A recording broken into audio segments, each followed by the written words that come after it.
Hello दोस्तों, आपका हमारे यूट्यूब चैनल पर एक बार फिर से स्वागत है। दोस्तों, हम आपसे बात कर रहे थे पिछले लेक्चर में कि जो प्रोटीन ट्रैफिकिंग है वो क्या होती है, तो उसमें रोल जो है वो क्या होता है एंडोप्लाज्मिक रेटिकुलम का। ठीक है, तो उसमें हमने आपसे बात की थी कि एंडोप्लाज्मिक रेटिकुलम है उसके कार्य क्या क्या होते हैं और जो वो कितने प्रकार की होती है, किस तरीके से वो है प्रोटीन ट्रैफिकिंग करती है, प्रोटीन जो है उसको आगे ट्रांसफ़र करती है।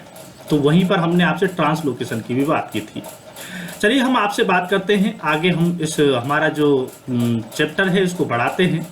तो आगे हम बात करते हैं कि आगे आगे कैसे कैसे प्रोटीन ट्रैफिकिंग होती है। तो अगर आपने हमारे यूट्यूब चैनल को सब्सक्राइब नहीं किया है तो सबसे पहले सब्सक्राइब कर लीजिए। बात आई थी हमारे पास कि जो एंडोप्लाज्मिक रेटिकुलम है वो दो प्रकार की है, एक तो रफ है जिस पर राइबोसोम्स पाए जाते हैं और एक है स्मूथ एंडोप्लाज्मिक रेटिकुलम जिसे SER कहते हैं और रफ वाली को RER कहते हैं। तो राइबोसोम्स जो हैं वो किस पर पाए जाते हैं, वो पाए जाते हैं रफ वाली पर। तो ओब्वियसली जो प्रोटीन का जो फॉर्मेशन होगा वो कहाँ पर होगा, राइबोसोम्स पर होगा। अब हम आगे बात करते हैं, जॉर्ज ई पेलेडे नाम के साइंटिस्ट थे। इन्होंने क्या है जो इनका प्रोटीन जो है बना है रफ ER पर, तो उनका जो रोल है रफ ER का वो किस प्रकार से होता है आगे उसको बढ़ाने का, उसको ट्रांसपोर्ट करने का। इसके ऊपर इन्होंने क्या किया था, इसके ऊपर इन्होंने खोज की थी। वो खुद ने और उसके जो साथी थे उन्होंने मिलकर के ये काम किया था। ठीक है, तो इसलिए इन्होंने क्या है जो पेंक्रियाटिक सेल्स थी जो पेंक्रियाज में पाई जाती है वो क्या होती है, वो सीक्रेटरी सेल होती है पेंक्रियाटिक सेल्स, उस पर जो है अध्ययन किया था। इसके लिए इन्होंने क्या किया है कि रेडियो एक्टिव लेवल किया किस पर, एमिनो एसिड्स पर, और उसके बाद में इन्होंने जो है किस प्रकार से जो नया प्रोटीन बना है fate of newly synthesised protein, तो अब इसका आगे कैसे किस प्रकार से काम होने वाला है। They also showed in a pulse चेंज experiment that radio labelled proteins are first detected in rough ER।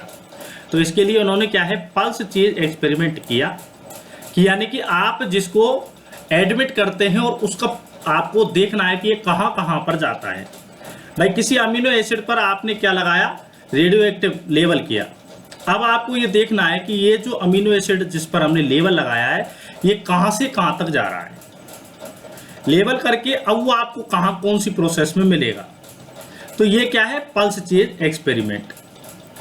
तो ये सबसे पहले इन्होंने प्रोटीन जो है, जो अब प्रोटीन की बात करेंगे क्योंकि अमीनो एसिड उस प्रोटीन में है, ठीक है, तो ये इन्होंने रफ ER पर डिटेक्ट किया। बात कहाँ चल रही है, पेंक्रियाटिक सेल्स में चल रही है।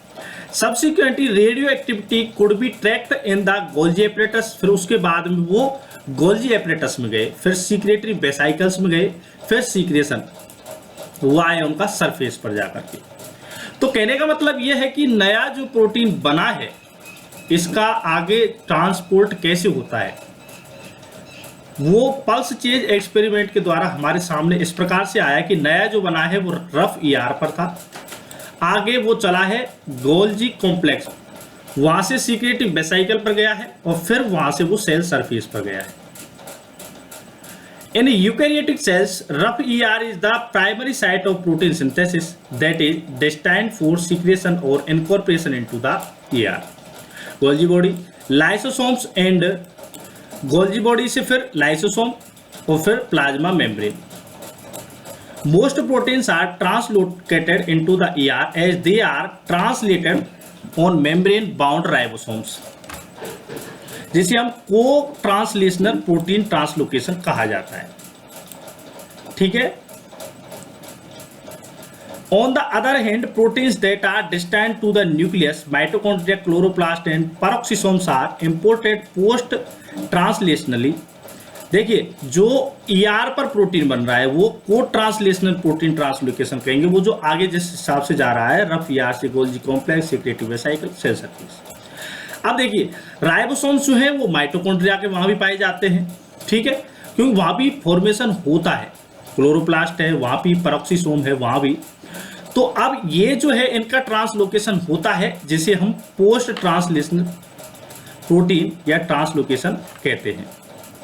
ठीक है, इसका हम विस्तार से वर्णन आगे करेंगे।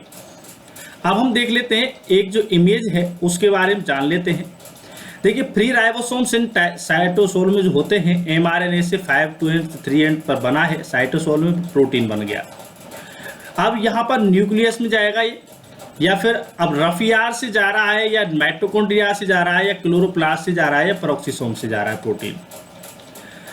ठीक है, तो ये हमने कहा है post translational protein translocation to these organelles, यानी कि जो ER में बनकर के और गोल्जी एपरेटस और इधर की साइड में जाता है, इसे तो हम कहेंगे भाई साहब कौन सा, को ट्रांसलेशनल। और जो ये प्रोटीन बनकर के न्यूक्लियस, माइटोकॉन्ड्रिया, क्लोरोप्लास्ट या पेरोक्सिसोम तक जा रहा है, इस ट्रांसलोकेशन को हम कहेंगे पोस्ट ट्रांसलेशनल प्रोटीन ट्रांसलोकेशन।